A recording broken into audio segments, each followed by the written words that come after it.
All right, good evening. This is MMA On Air right here on DallasOnAir.com. I'm Charlie Van, and joining me always my engineer, my producer, Austin Harris. Yes, Austin, sir. How you doing tonight? I'm great, Charlie. 2018. We are here. We're here, man. I'm glad to be back. Yeah, I'm glad not have strep anymore, so that's good. Didn't want to flood these mics, flu's going around, but I'm excited because we have two very special guests in the studio, and I said I would go by their nicknames tonight because together their nicknames sound like an action combo. We have Lights Out. We have the Bronx Boa, Ramiz, and Austin. Guys, welcome tonight. Thank you.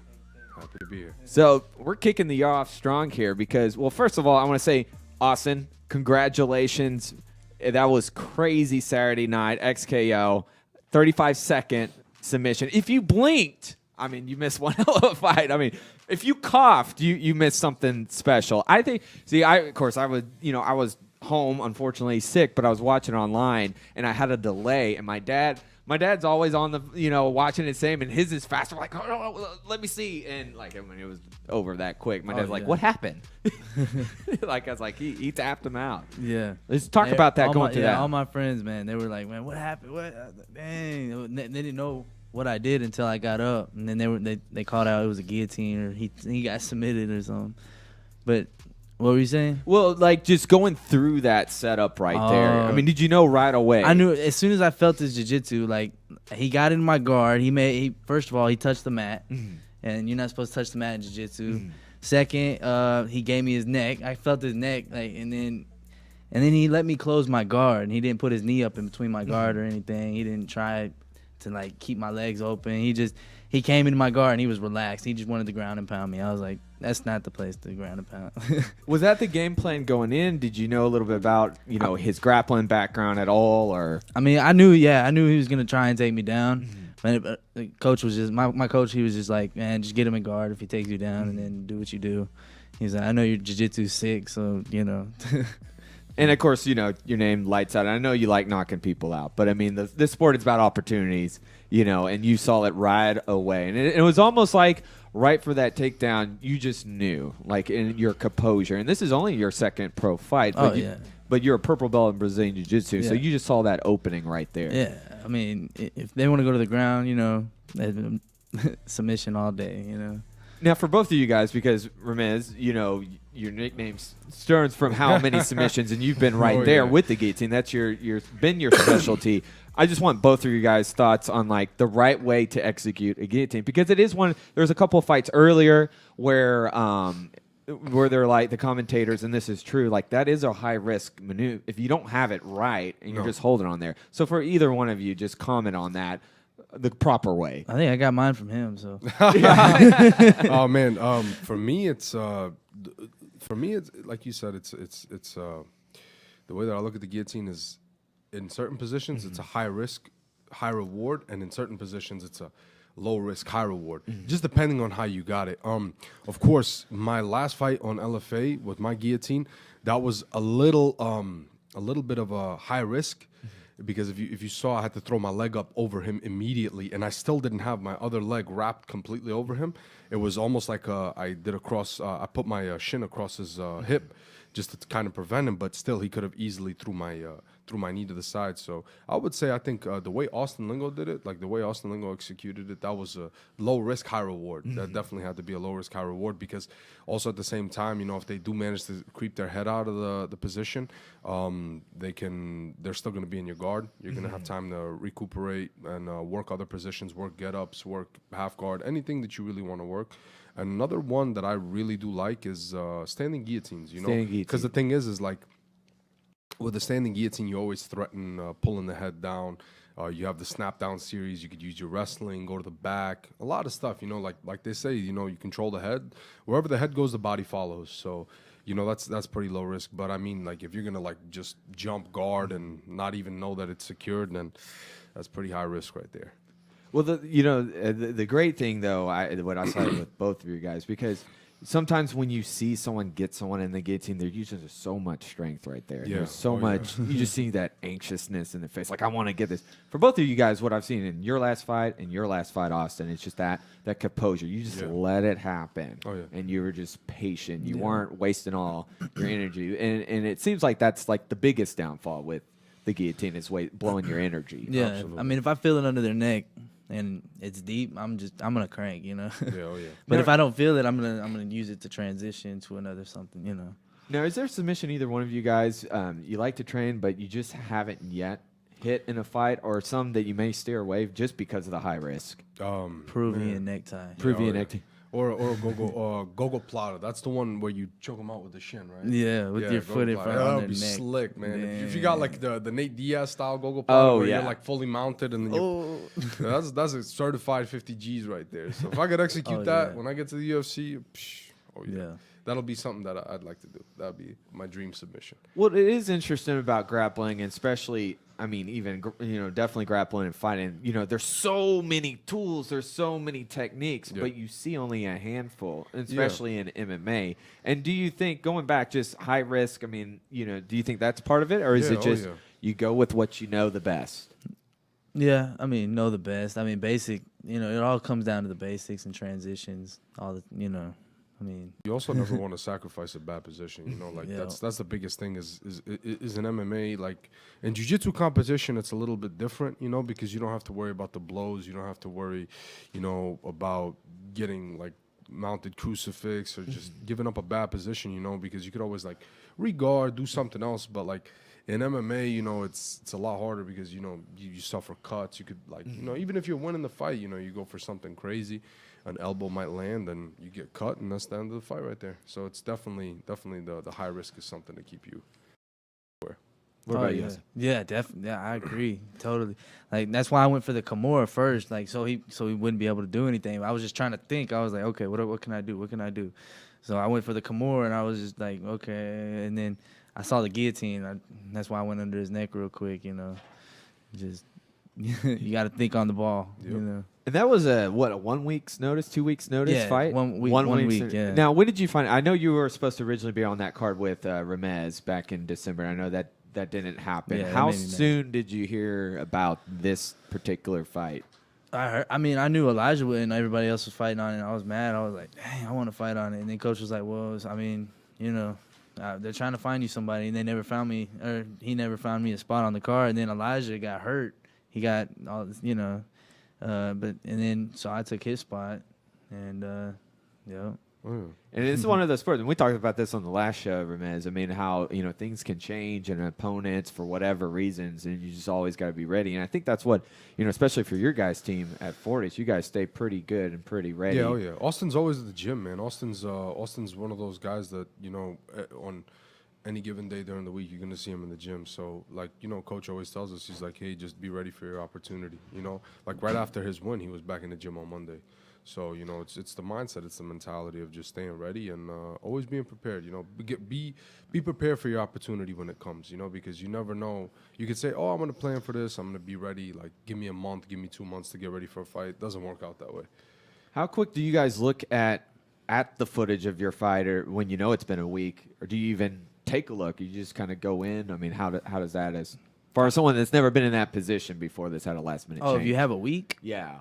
I mean, yeah, I watched all his videos within that week, and I was just like, okay, he's just going to try and take me down. I mean, Yeah. he's going to try and push kick me, so I was like, okay, I'm a circle, wait for the push kick, counter, and if he wants to go to the ground, I'll go to the ground, whatever. I do the same thing. I do the same thing with a short notice fight as I do with a fight that I have time to prepare for.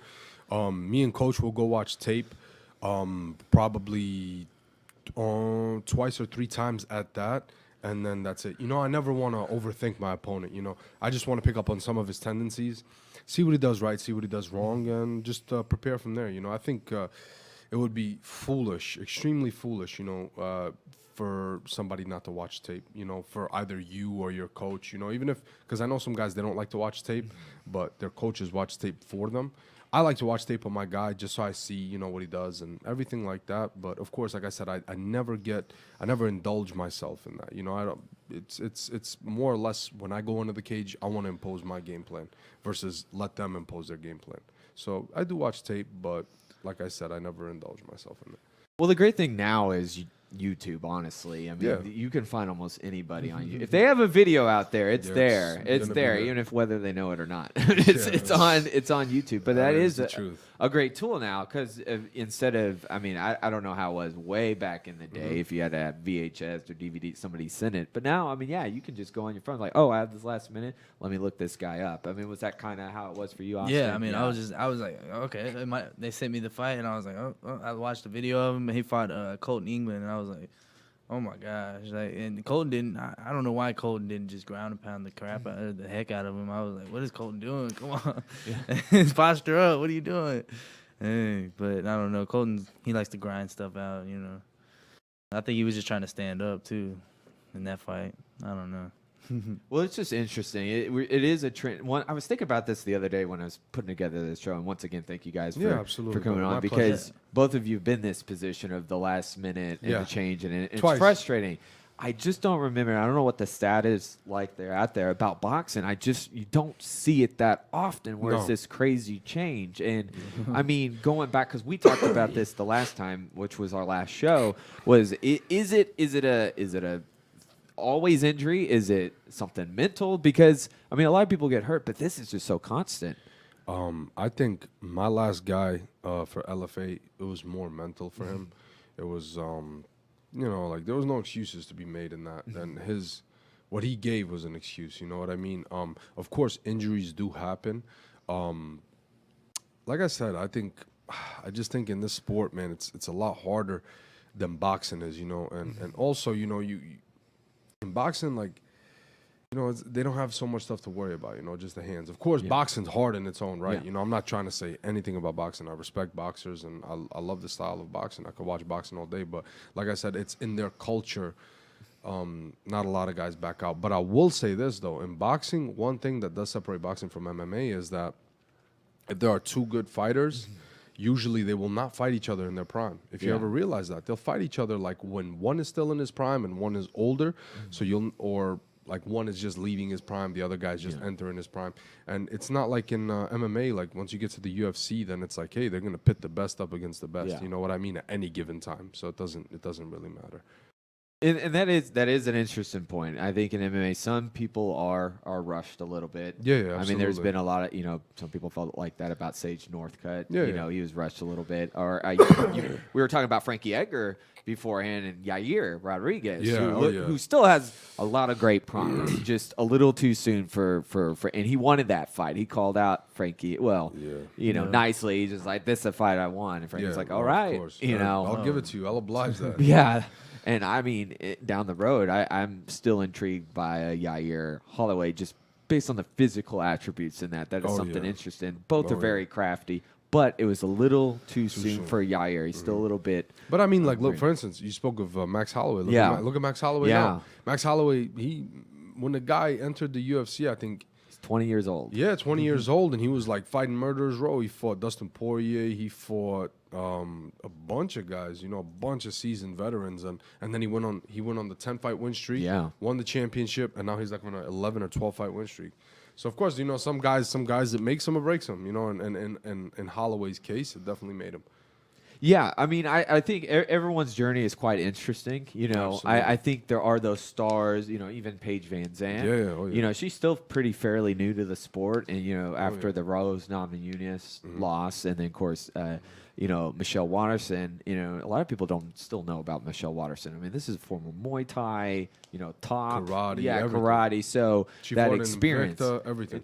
Well, if you look at Holly Holm and Ronda Rousey's MMA career doesn't even match in the sense of number of fights that Holly has had No, in boxing boxing. and man. kickboxing And and Yeah, MMA. Holly. People forget Holly's been in MMA for quite some time. Yes, Just yes. legacy. I remember I seeing remember her. her at Jackson's, and she was just beasting. Yeah. I was like, damn, she's Oh, beating yeah. up all the dudes. I was like, Well, in the end, I think that's kind of that's another. I mean, I think that's what made her where she is today, and why it was just leaps and bounds between what Ronda. You were just talking about, just even that camp right there. Oh yeah. But just that experience, I guess that's High where I'm altitude. getting out too. Yeah.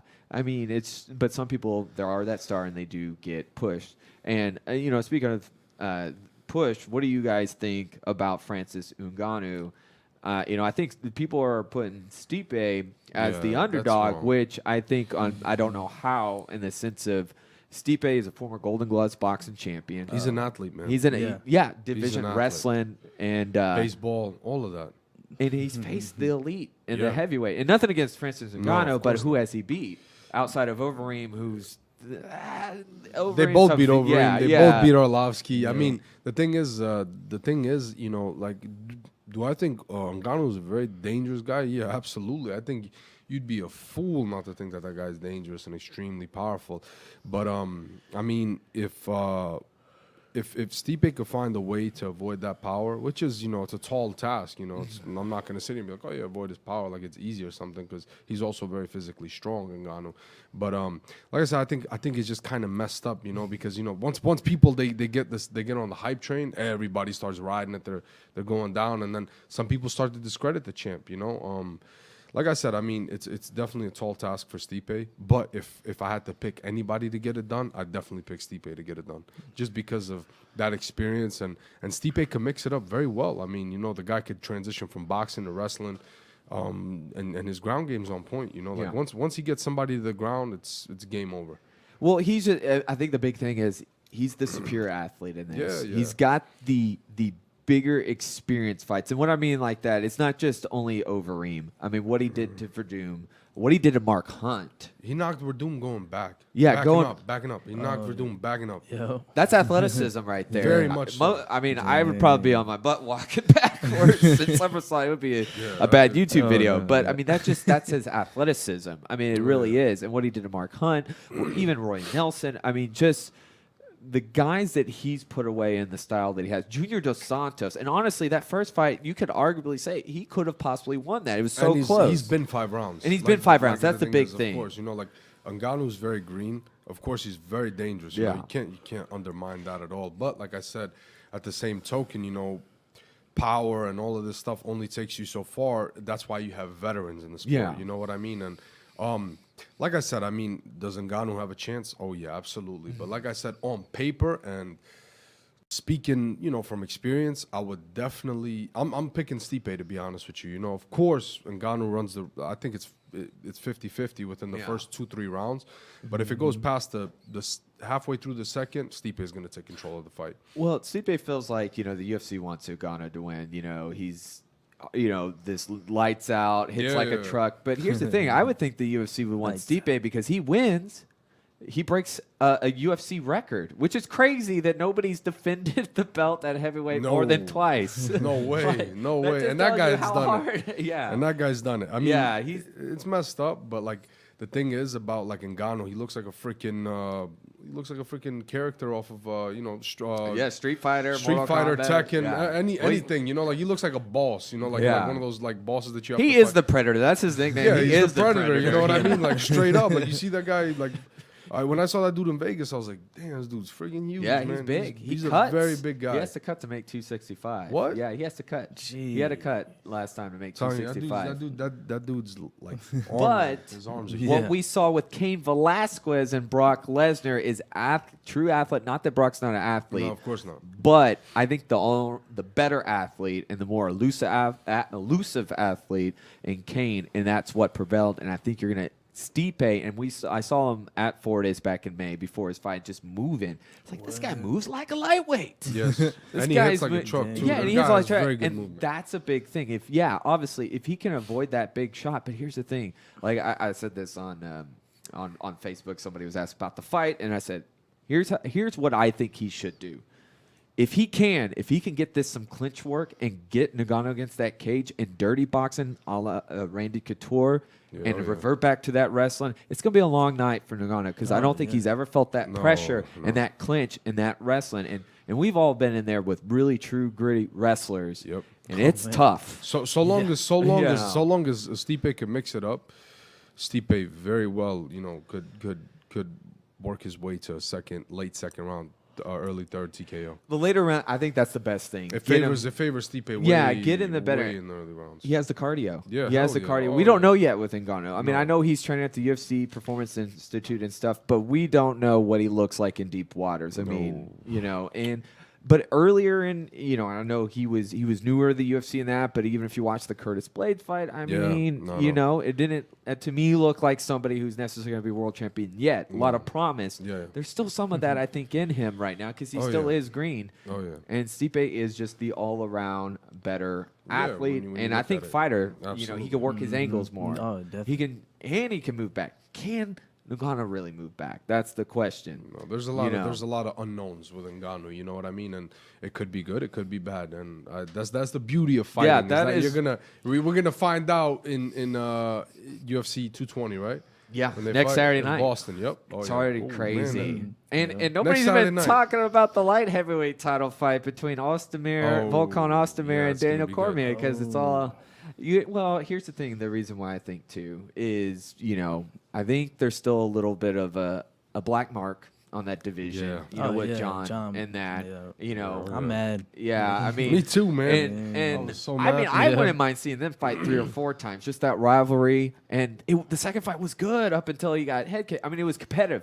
They've never not been competitive. No. And that's the thing is like, do you want to see the Gustafsson fight again between Cormier? I mean, the last one was really good, Oh, yeah. but I think Volkan, he's new.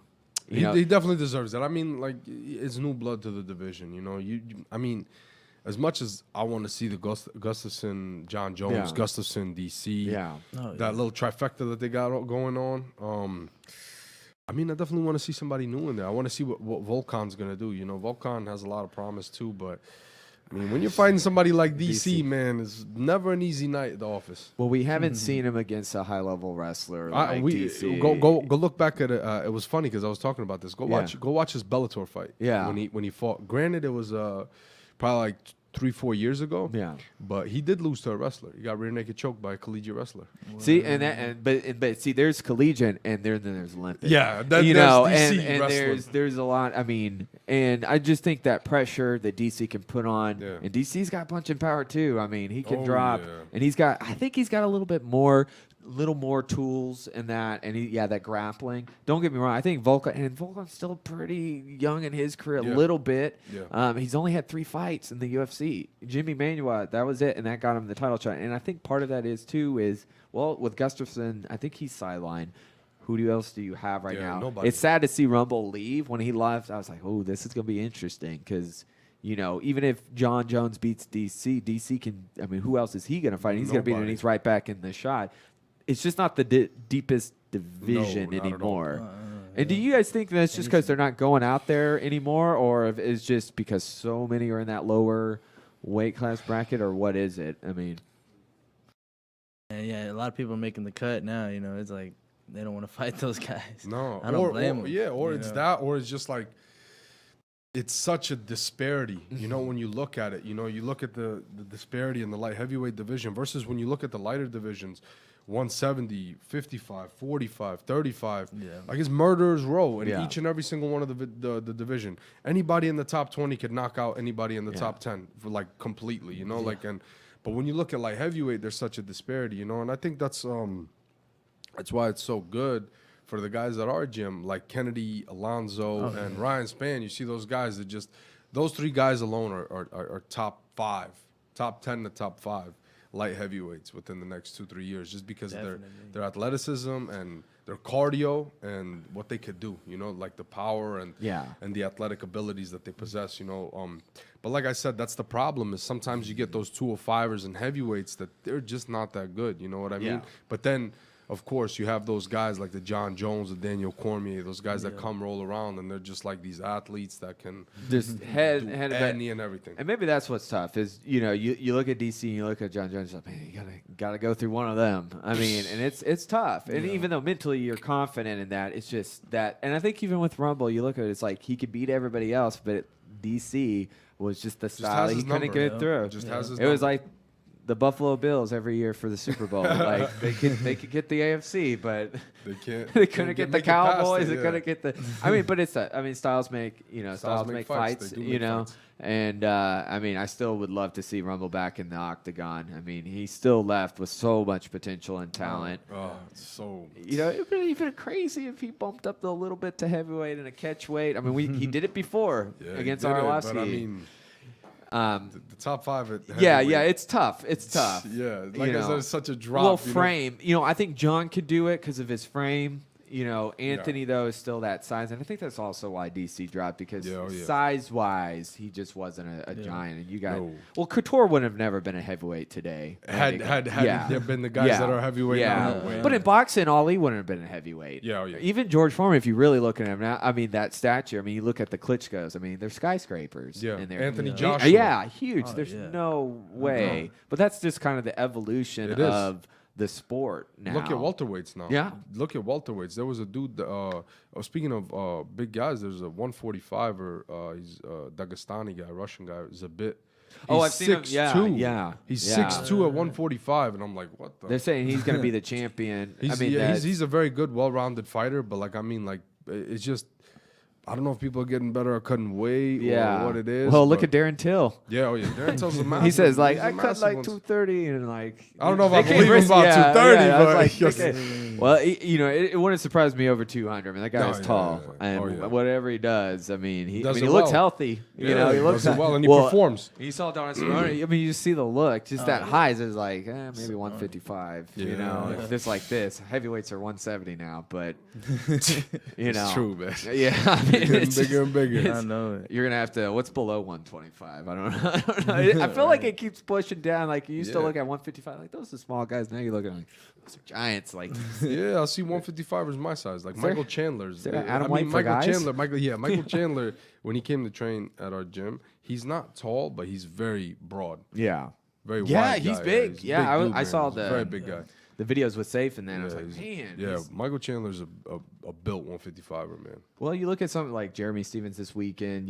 He's a pretty big one, 145. Oh, yeah. And I mean, and you even look at some 135s. I was looking at when we were covering the Bellator card in October, and I was looking at Dominic Cruz. I'm like, dang. Yeah, that's a big 135. 135er. Yeah, oh yeah. And Darren Caldwell. I was like, these don't look like 135 pounders at all. They look at. I mean, he looks like he could be 155. Dominic Cruz and Darren Caldwell. Yeah, even when they fight, but like when they're not in full training camp, they're very big dudes. What's the biggest do you think in both of your guys' weight that you've been around? The max that you think in your weight class a guy walks around? 145, probably. I've seen some guys walking around 178. Wow. 175. That's missing a few meals. The biggest that I've heard of, I haven't seen, is I was listening to this the Joe Rogan experience or whatever. Yeah. When he was talking to Jimmy Smith, and Jimmy Smith said about Diego Lima, he said that he cuts from 215. I heard that too. That's crazy. Yeah. That's big. That's like him and Hector Lombard. Yeah. I think they used to walk around. But I was listening to Hector Lombard when he actually spoke about his weight cuts. He said a week and a half, like the week of his fight and a couple days before the week of the fight, he did not eat any solid food at all. Everything had to be liquid. Wow. Everything had to be liquid. He could not even consume regular fruit. He had to eat it. Like he couldn't even eat it. He had to drink it. Like there's no way. He didn't pay me enough money to cut that much weight. And that good. I mean, he has so much muscle mass too. Yeah, that's why the guy would fatigue in 2 minutes, a minute and 30. Except for that guy that fought Johnny Hendricks last. I mean, that guy's just a tournamenter. I forgot his name, but starts with an R. But I mean, he looks like an action hero. He looks like an action figure. Yeah. That's crazy. That's pretty. It's pretty intense. Yeah, that dude. It looked like literally like I was talking about a friend about it. He's like, it literally looked like they got like some random dude in the audience. Yeah, it's like, to fight that guy. Like, hey, you want to fight this guy? Like, yeah, sure. We'll pay you enough. We'll pay you enough.Maybe not 10 million, but no way. Like Vitor Belfort wants 10 million. We'll get in that here in a second, but yeah, I mean, it is. I mean, for a lot of fans or a lot of people out there, they don't realize what you guys usually walk around and weight cutting. And going back to the boxing thing, maybe that is the big difference. Is a lot of boxers don't cut that much, and maybe just that drain on the body. I know. You know, and just the drastic weight cuts you see. I mean, 12 rounds. 12. Yeah, I And mean, boxers, I've realized that they ease their way into their weight cuts. Yeah. They ease their way into their weight cuts. They got big notice, you know. Yeah, it's oh, like yeah. 3-month notice, and you know. so they have a little more, So they'll easier. cut weight like week by week by week, but they'll ease into it versus like fighting. I know some dudes. It's not unusual to hear about guys cutting their weight the week of the fight. Well, like we met on a Golden Gloves team, Yeah. and we had 5 months Yeah. to prepare. So Yeah, I mean, you have there's a lot more notice. There's Yeah. a lot more notice. Oh, yeah. You know, and you didn't really have to worry about like last minute opponent because you don't know until with Golden Gloves. No. It's like wrestling. You show up, Yeah. And you're gonna have somebody. Yeah, you're just like, please don't give me a walkover. Like, Yeah. like I remember that year, like all of our girls had a walker. I felt so bad for I them because it was know. 5 They months all of want- like, yeah. yeah. I know. I would be that was mad. hard. I'm like, somebody in the audience, please, like, real. just somebody get up.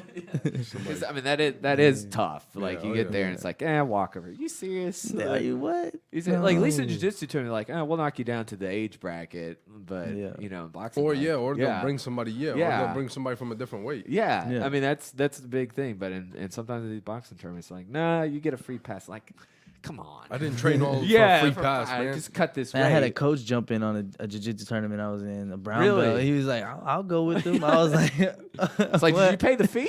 It's like $85. Man, we gotta start doing that. Just go Yeah. to jiu-jitsu Yeah, tournaments. it's like, Hey, you want me to fill in? I'll fill in right now, man. Fill I in guess for you. I'll get some time on the mat. yeah, yeah. I mean, that is true. There was a guy in my bracket. He was like 32, and like he had wow. nobody. I'm like, man, I'm about to be 30 next month. I better hopefully have somebody. But then they'll just knock you down to the 29. Oh, yeah. Nah, and I was like, good. I feel young again. Thank you for doing that. Like, yeah, every time. Thank you. Especially in the lower weight classes, because I mean, a lot of those tournaments, like half the guys are like, like usually 150, 170. So there are not many like 130. Like that's a weird, interesting stop right there. Yeah. Like 130, and that's about it. There's no 135. It's just there's no 120. Actually, the next is 150. It's like that's not going to Oh happen. no, Right. that's such a That's such like a who drop. weighs that? Like Such a at 20 drop. something years old. Like I mean, Yeah. it may be a teenager, but not. Uh-uh. That's I'm gonna have to be like the Ant-Man and like shrink down. Like You ever seen those? Man, I remember I was watching a boxing match one time, and the dudes, I think they were like in the high 90s.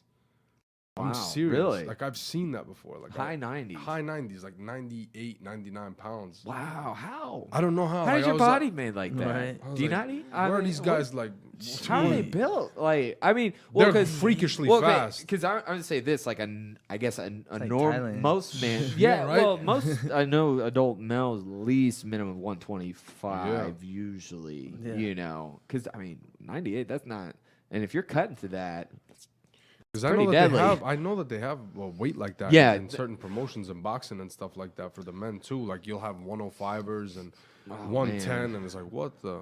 that was like high school wrestling 103. Yeah, like- but yeah, like like that's you're a like freaking beginning seventh of grader. puberty, like like growing, like the late bloomers class. Oh, That's yeah. what we were, like 103. We're like, and the other class they have beards. We're like, well, we'll be there one day. One day. Yeah. Maybe senior year or freshman year in college. That's what happened to me. You know. Then when it finally kicks in, Yeah. you're like, yes. Yeah, so, So happy. finally. But it's just crazy the fluctuation in weight classes. Oh, and yeah. and I do get the argument about adding more weight classes in MMA and that, but you don't need to go that low. No. You know, I mean, I just don't think it's that. I think healthy if with they everything. created just 5 weight classes, Yeah. max, it would be perfect. Well, if you got guys like Diego Lima, kind of around 215 in that, I mean that's crazy. That's brutal, man. And here's the thing: if he's doing that, you know, I mean, obviously he's been doing it successfully, or at least enough to make the weight. Yeah. But going up against Rory But McDonald I will next say week, this though, they do have IVs that. They yeah, allow and them to use Bellator compared to Bellator, yeah. UFC, so there 'Cause is a he little probably more. wouldn't be able to do that in the UFC because, of course, they test for the IVs. So they don't in these other or regional or at all. They don't even No. have much. They don't have any kind of like I've USADA. I've never taken an IV in all 7 of my fights. Yeah. I've had 7 fights now. I've never done an IV. I've only done oral hydration. I've never done that. I know that at XKO they drug tested me. It was my Yeah. first drug test ever. They drug tested me back when Yeah. I fought Josh Thurgill, and I had to Drug pay for tested it. me. So Yeah, they do. They took they 100 do out of drugs. my check. Yeah, was I had like, to. Yeah, they checked us. hold I had to on. pay for. I was so It's mad. like, I swear. I checked my check. Is this like a regular business here? 9 to 5? I Gets checked, health I checked my thing. I deductions? was like, whoa, they took out like Yeah, 97, they right? took out $97. Yeah, they took out There's no 97. No, reimbursements. there's no reimbursements. I'm looking at them. They're like, hey, you ready to pee? You And I'm getting like, in the what? ring? Nah. I'm like, Yeah. I'm not ready to pee, man. Give me some Yeah. time. I know, and then I didn't have to go, and then like they just sat in there with me. Like, Yeah, Yeah, They that's just the an hour worst and a though half. in general, and even Oh, in a yeah. doctor's office, like Yeah. I can't go. I can't. No. go. I gotta go when I'm running downtown, but I But can't I go do now. know, I do know Legacy because whenever I fought Legacy, they do test the main and the co-main, and I think I think it's main, co-main, and the one before the co-main, or just the main and co-main, and that's it. But as far as IVs go, no. The only one that does like really strenuous testing out of all the promotions, from what I've seen, is the UFC. Yeah, and because you saw it as the Olympic in that, and they're very obviously hardcore. Yeah, oh yeah. And very, they're in your life. So I mean, it makes sense, Oh, man. yeah. It makes sense. There's no need for like, we can't have that in the sport. Like people dying, making weight. It's just it's bad for the sport. It really is bad for the sport. Now, of course, granted, like my weight cut isn't all that bad. In some people's eyes, it's bad. They're like, Yeah. oh my god, how do you cut from that? But I don't know. Like it just happens. Like it's easy weight cut for me. You know what I Yeah. mean? So if you could cut the weight, absolutely. Yeah. But I mean, don't kill yourself to make the weight. There's no point in that. It's unhealthy. It's Yeah. unhealthy. Look at Robert Whitaker. Yeah. Look at he fought at 170. He got Yeah. knocked out by Wonder Boy. yeah. And it was a tough cut for him. Yeah. The list goes on. Well, look at Calvin Dos Gaston. Anjos. Dos Anjos, yeah. I mean, he's looking at being the next contender if they Oh, give yeah. it to him. I mean, in my opinion, he is. He is. Based on that his was a resume. flawless performance. I put him over Colby Covington. I mean, Easy. yeah. I, mean, I don't even think, man. You know man, what? I'm not I one to think trash he's a talk. dangerous fight for Woodley if he could get. Who, I mean, Covington? No, RDA. Oh, RDA. Yeah, I was Yeah. gonna say Covington. No, RDA. I mean, That the guy's ground not. game. That guy is. I mean, honestly, I don't like to talk crap about other fighters, but just that guy, man, he doesn't have the skill set for the top 10. Well, Woodley's a bad matchup, and he's a bad matchup for I think a lot everybody of people. in the top 5 is a bad matchup Yeah. for Colby Covington. Top 10, everybody's a bad Kamaru matchup. Usman, I mean, that's a guy who can't get he's got to fight here soon, but This Sunday. on Sunday. But is it really the fight that he should be getting? No. Nothing against Emil, but it's Emil's second fight yeah, in UFC. yeah, and That's- it's not going to get him the title shot, and that's what's sad because he's on a 7 fight win streak. Yeah. But they still haven't been giving him the guys that he really He wanted need. Colby Covington, but Covington turned down the fight. Yeah. I think once you're in the UFC, because that's the way that we were programmed to believe. Yeah. I know, like Austin too. Like Coach tells us all the time, he's like, once you're in the UFC, you don't pick who you fight. Yeah. It's whoever they want you to fight. That's true. And I mean, that is normal. Like, of course, like the regional shows are to give you the experience, to get you prepared for the big show. But I think once you're in the big show, man, you really shouldn't have no say in who you fight. Well, because you're already programmed. You're there knowing with the intent of fighting the best. Well, there's that storyline too now. You're grabbing fans. What matchups are obviously going to sell the most tickets? What makes sense? And there's the age of a lot more casual fans, and you want those super, not just super fights, but those matchups that look like something you mentioned, or like Street Fighter, like something that's very intriguing. And like Tyron Woodley fighting a guy that just pretty much grinds and wrestle is not going to be wants to see exciting.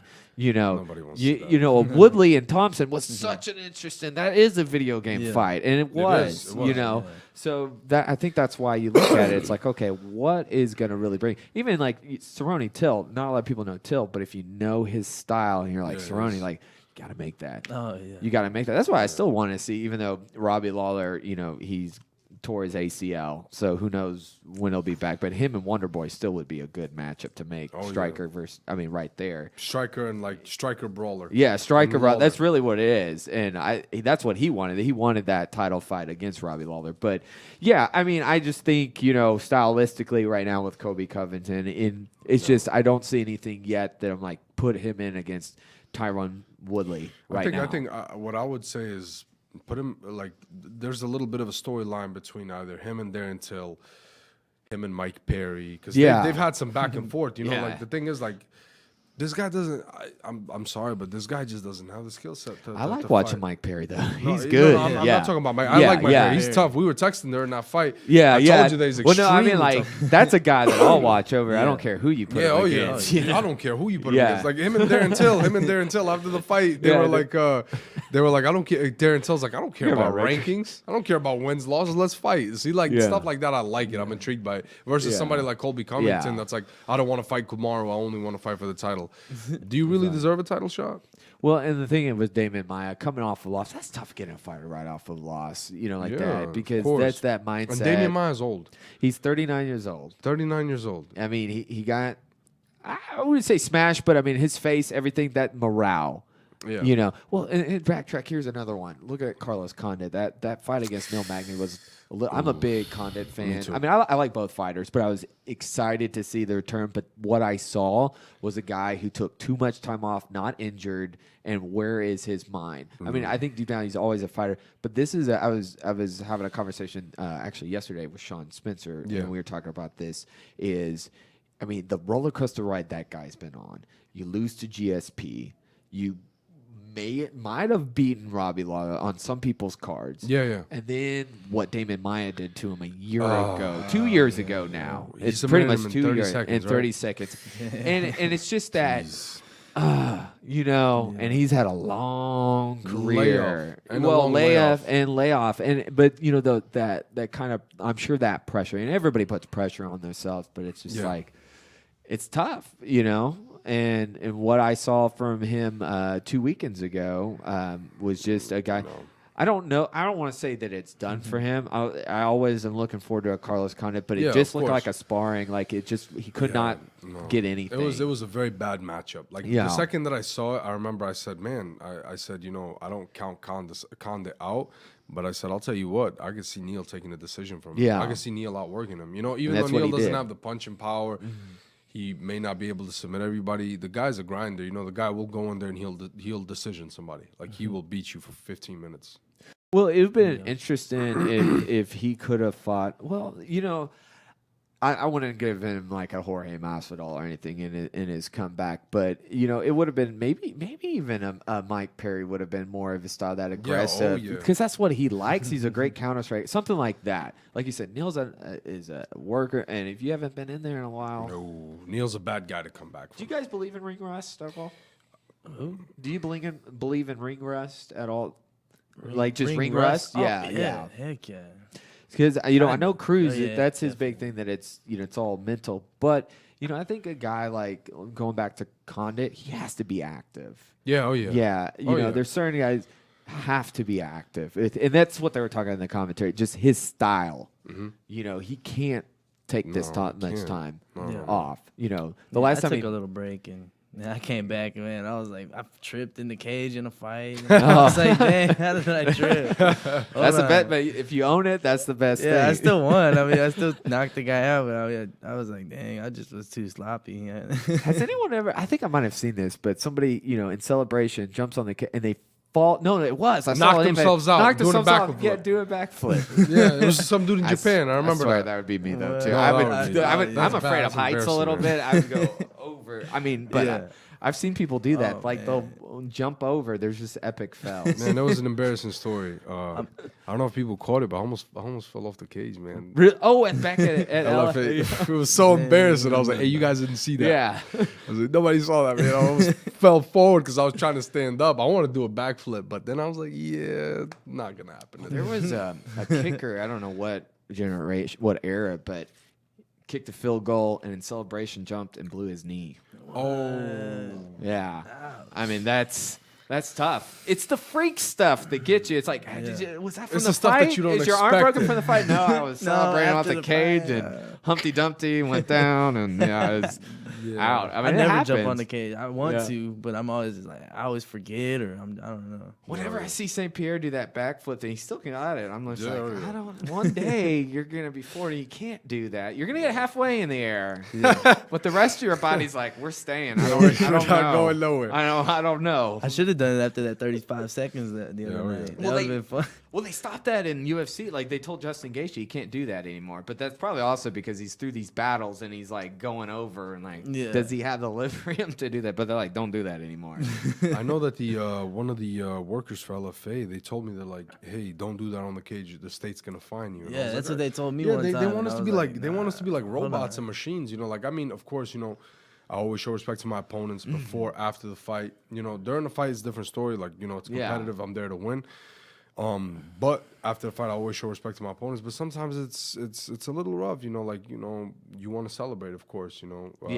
Well, I think it's a cool thing in celebration. It's unique. I mean, it's unique. I mean, it just gives you that platform. You're looking out of the audience. You know, I mean, all Cameras of them on you, everything. Connor, one of his big things, that's what he did. Brock Lesnar, you're like, he's gonna break that thing. I mean, you know, but I mean, I'd be scared. Like, get down. But but yeah, it's the part of the sport. I mean, in soccer, everyone, you know, running up the field, you know, throwing their shirts off or whatever they're doing.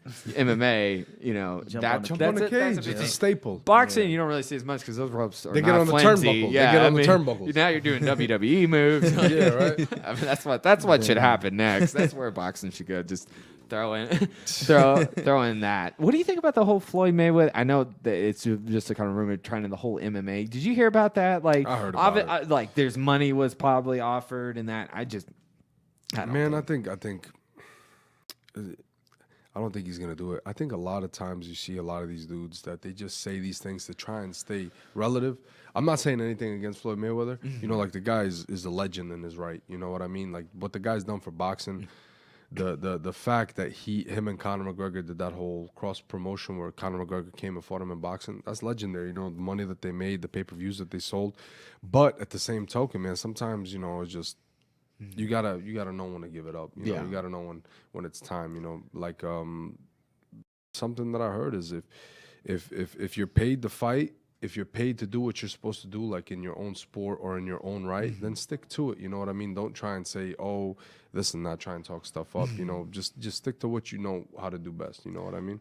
Well, we saw what happened with James Toney and Randy Couture. Yeah. You know, man. I mean, it's night and day. It's night and day. You know, and I mean, they're always going to entertain that idea with Floyd Mayweather. Yeah, of course. And Because the guy is such a draw. Well, you know what I mean? You know, I think part of it comes with he was years ago outspoken against MMA. Yeah, You know, and that. But it's like, oh, come over here. I mean, he's just going to be in the limelight.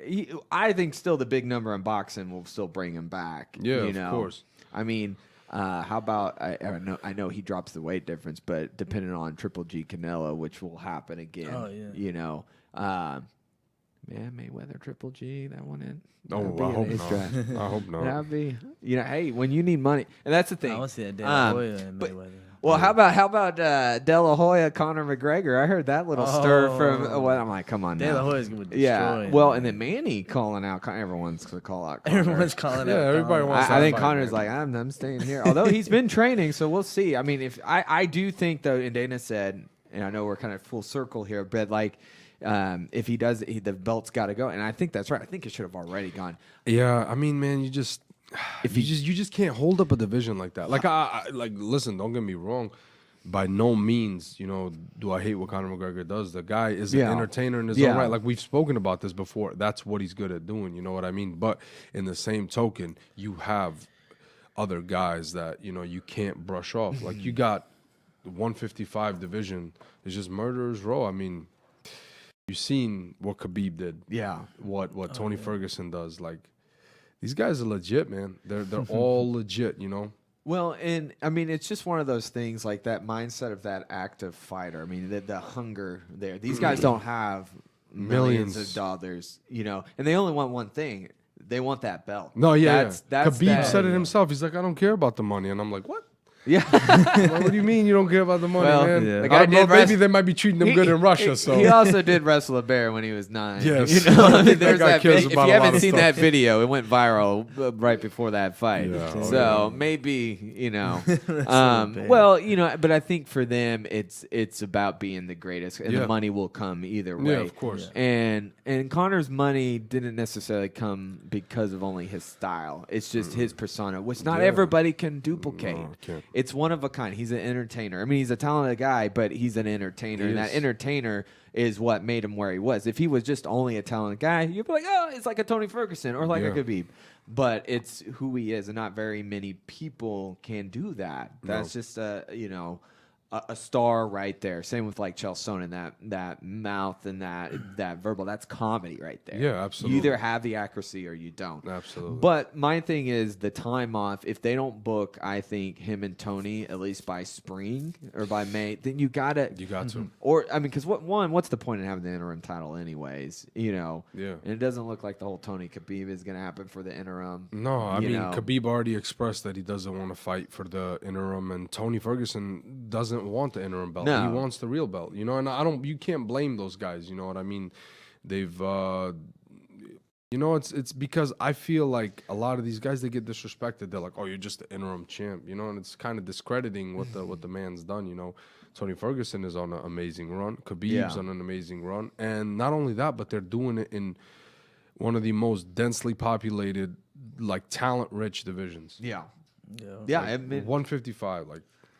it's exciting. I mean, it's exciting, and I think just even as a fight fan, I just want to see him. Like, here's the thing about Conor is like I want to see him try and defend his belt. We haven't seen that yet. Like, if he's a great fighter, which I think he is, I want to see those matchups. Yeah. But you know, and I mean, I just think deep down in his mind, does he want to be the most successful at defending like some of these guys are, or was it just about a short-term goal, become champion, make the most money, which it could be. You can't fault him for that, but then you need to give up the title like George St. Pierre just did. He's like, I'm not going in here anymore. So, but I mean, it's crazy. But since we're here at the end, I want to wrap it back because we've been talking about LFA, and usually I do this at the beginning of the show, but this show, man, we've been talking about much great things. Great. So it started off with the nicknames and that, and how the action packed. Well, LFA is returning to Dallas, which I'm excited about. February 16th, day before my 30th birthday, so definitely will be there. Gonna give you a good present, Charlie. Yes. Yeah. So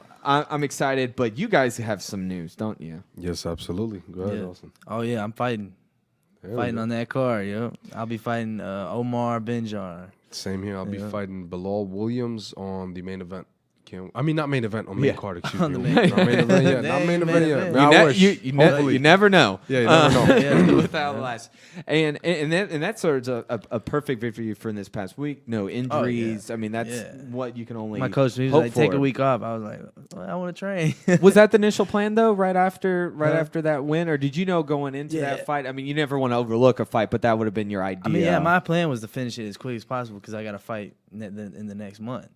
So was that booked before this fight? This Josh Foster? Oh, okay. Wow, it's impressive. Yeah. And then they booked that one, and then they told me about this one a week back. I was like, yeah, I'll take it, whatever. It's almost like the Ultimate Fighter. Right? You created your own little tournament there. I want to fight in March too. I mean that's what's interesting about the sport, and in that is this. I mean, there's so many opportunities now. A lot. And I'm glad that LFA is doing this in Dallas. I mean, they were just here, and I wish they were here almost like once a month because I think there is a good zone. They do great when they come here, man. Yeah. They know that they got a big base here. Every time that I think they either sell it out or get really close to selling it out. I hope they stay at Bomb Factory. And not that I've heard any rumors of them wanting to move. Like Legacy was at Allen. I just think Bomb Factory is better. It's that intimate. You're style. in Dallas. You're in Dallas. Awesome. Yeah, and Allen's far out there. Try taking man. that trip. Stuck in traffic. But no, you're right. You're in Dallas. It's a great atmosphere. It reminded me of the old WEC days at the Hollywood. All right, just that up close and personal field with the cage. But we're gonna wrap things up here. Austin, anything you want to say to your friends, your family, your fans out there? Shout out to my friends, my training partners, sponsors, everybody, Come check me out February 16th. Definitely want to give a shout out to everybody, that supports me on this journey. Thank you guys. You guys are greatly appreciated. Definitely come check me out February 16th. It's going to be a great night of fights. You guys are definitely in for a lot of entertainment, from the top of the card all the way to the bottom of the card. It's going to be action-packed yet again. All right, guys. Well, thank you very much for joining. This has been another episode of MMA On Air. We will be back next Friday night, and we'll break down more of that UFC 220 card. But until then, have a great weekend. Stay warm because it is cold here in Dallas, Texas right now. Yes, it is.